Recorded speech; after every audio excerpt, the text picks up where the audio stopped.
What does it mean to be an equestrian? It's more than just being a fan of horses. It's the riders, coaches, owners, barn staff, grooms, and other support staff. But it's also the people, family, and friends who make up the whole equestrian team. And this podcast is for all of you. I am so excited to be here with you as we explore life in and outside of the show ring. I'm Tracey Mitchell, and I'm here to help you hit your stride.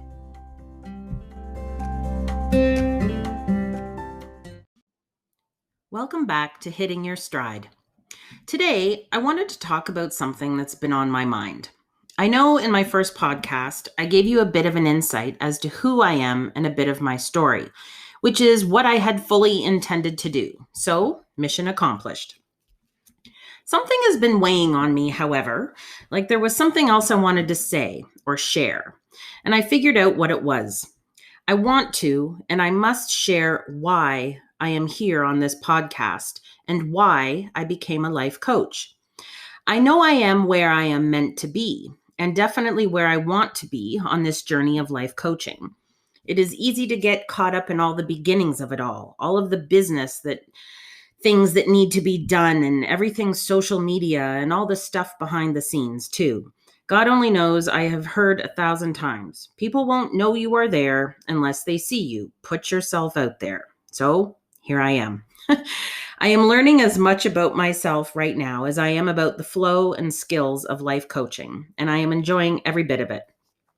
It's not without its challenges, and it is pushing me outside my comfort zone. So I guess one could say that in pursuit to help my clients reach a more joyful, abundant, and dynamic life, I too am learning plenty more about myself.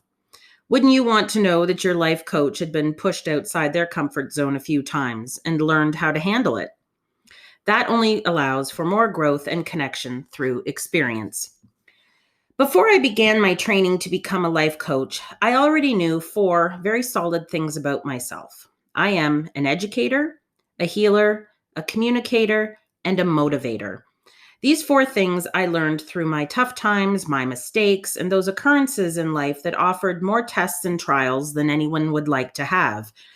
I know I have characteristics that I clearly act on, or perhaps what could be phrased as what my purpose has been in life so far. These 4 things are why I am here. This whole what's your why, start with why, the whole why thing has been something that has really come up into the world of self-awareness in the last 10 years or so with a lot of effect. The question why in the context of one's own purpose is a really important question. When was the last time you asked yourself why you were doing what you were doing? I felt the need to talk about this with you because unless you know my why would you trust me? Or what would draw you to connect with me? I have always been that person who enjoys deep conversations with good friends. Sure, I can chit-chat with the best of them, but I much prefer an exchange that is meaningful and leaves all of those taking part feeling as if their day just got a little better, mine included. I would be that person you would sit with at the coffee shop for 2 hours and still feel like we had more to share. On the opposite side of the spectrum, I also love getting up in front of hundreds of people and talking about various topics in the study and profession of equine massage therapy, and now, of course, life coaching.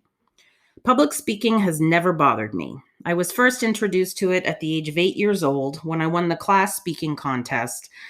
This then sent me up in front of the entire school, competing against contestants up to the 8th grade. I got up, I gave my speech on a topic I was passionate about, and that was my family's dogs and all the funny things they'd done. I enjoyed it, and I won that speaking contest too. I believe that when you are engaged in something that you are passionate about, you will be successful. After every presentation I do at trade shows or conferences, undoubtedly, a few people will come up to me afterwards to comment on how passionate and excited I am about the topic I was covering. Of course I'm excited. I love what I'm doing. I have forever been the kind of person that people are just drawn to when they are looking for some insight or advice. I don't claim to have all the answers or any special gifts. I don't know what it is, but I am happy to lend an ear anytime and give whatever understanding I can offer. Whatever it is was recognized early in my years.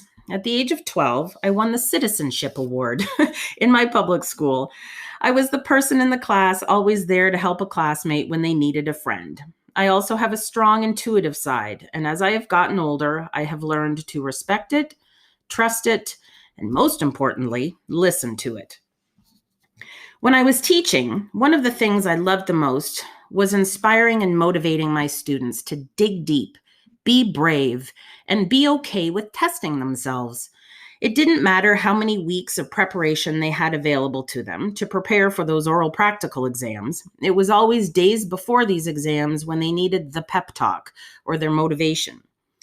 They needed to get fired up. They needed to trust in themselves, knowing that they did have not only the skills, but the knowledge to be successful.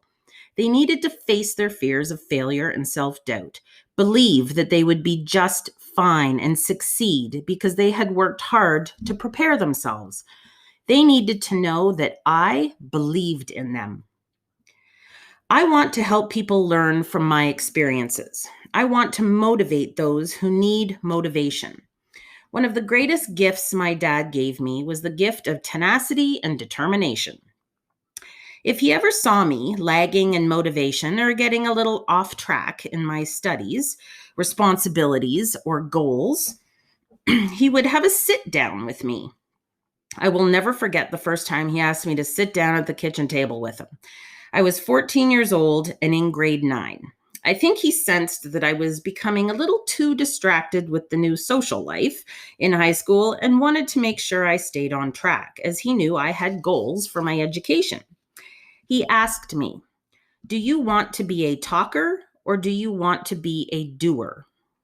So basically, he asked me if I wanted to be one of those people who just sat around and talked about all the shit they wanted to do, or if I was actually going to be someone who got off their butt, set goals, attained goals, and who contributed to the community around me. I grew up hearing that there wasn't anything I couldn't achieve if I wanted to achieve it. I come from a long line of creative entrepreneurs and community-minded people. It truly is in my DNA. I have held that question my dad asked me close to my heart ever since, and ultimately it drives me in everything I do. The talk obviously stuck with me because since then I have 3 successful businesses to my credit. You all know I am a registered equine massage therapist and I own Mitchell Equine Massage. I absolutely love this part of my life and couldn't imagine a day without it. Then came Stone Path, an idea that sprang into my conscience back in the summer of 2016. This is a venture and a passion that my husband and I share. We make custom leather brown bands and dog collars with healing stones and crystals sewn into them. Matt looks after the social media, graphics, and promotional material, and I do the designing and the sewing. This venture has been such a great exercise in communication between partners in and out of the business. We have learned more about each other and have developed even more respect for each other as we have learned what our individual strengths are and how we best bring our talents together. Inspiration led me to creating my third business, Equestrian Elements Life Coaching. This is where I have become really aware of the whole why thing. The topic of life coaching kept coming up in my different conversations over a period of about 8 months prior to my researching it. I think I finally tuned in to the little universal nudges around me and decided that I really should investigate what life coaching is all about. I instantly found myself diving right into the possibilities. I felt so inspired and excited that I had found something that really spoke to me and brought together all of the elements of my life. I found all this through Certified Coaches Federation, a Canadian organization who has, for the past 14 years, been certifying life coaches all over the world. I am so grateful to have found this amazing community of people who all share the same passion and interest to help others live their best lives.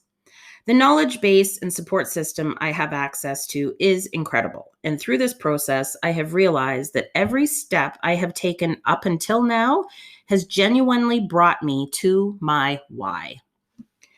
So, a few weeks ago, when I walked into a client's barn, as I was there to massage a couple of horses, I got greeted in a way that upped my level of self awareness. I walked in ready to say good morning and have a little catch up as I waited for the horse I was about to massage get ready for me. Instead, I didn't get a word out of my mouth before I was greeted with, "How do you do it? How do you do everything that you do?" After my client finished her greeting, we had a good laugh. And as I was about to get started with the first horse, I started to think about what she had said. I didn't have any mind blowing response to her question. In fact, I think I said, "I don't know. I just get it all done because everything I'm doing inspires me and feels good." I don't think I've done anything special or remarkable. I think I have just listened to the nuances around me, followed my gut instinct, and more importantly, followed my heart.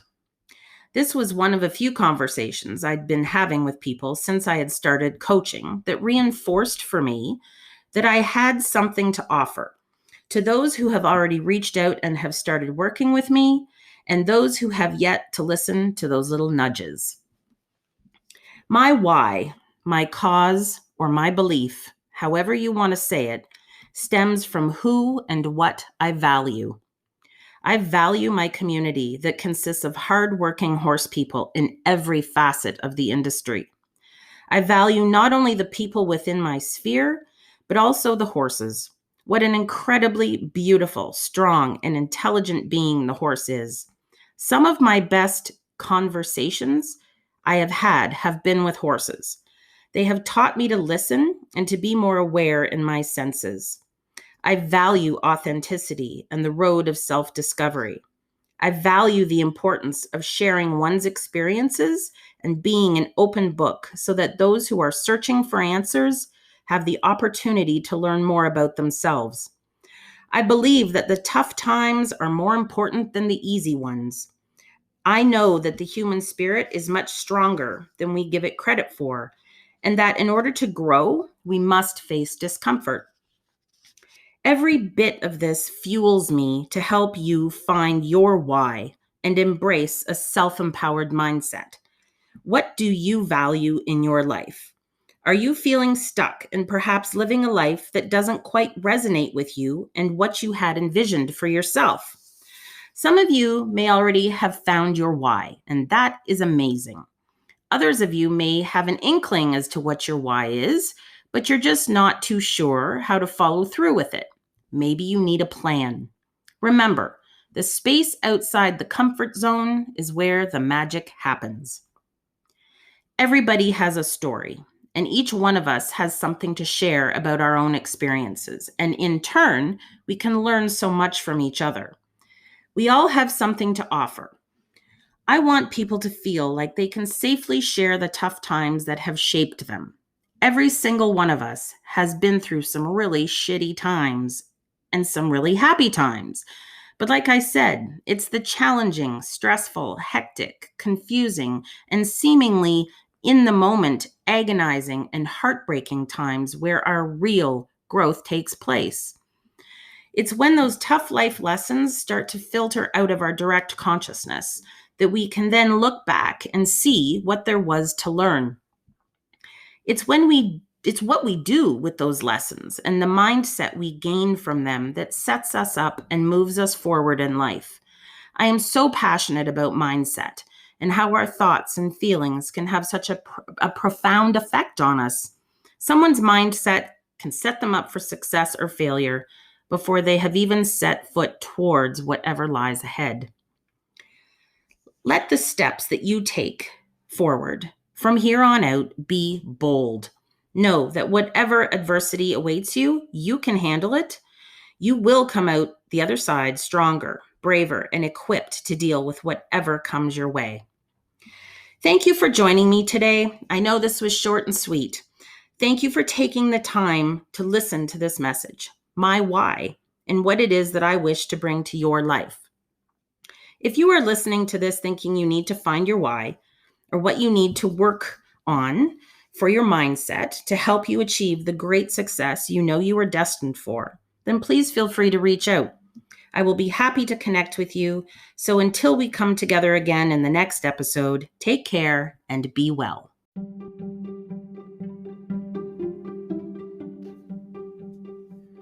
So there you have it. For future episodes, I have some amazing interviews lined up, hoping to open and engage the horse world on issues and topics of interest in and out of the show ring. So until next time, keep your eyes forward and continue to hit your stride. You can subscribe to the podcast for new episodes of Hitting Your Stride on my website or wherever you download your favorite podcasts. You can check me out on Facebook and Instagram, and feel free to share whatever you've heard here with your friends. For that, I would be very grateful.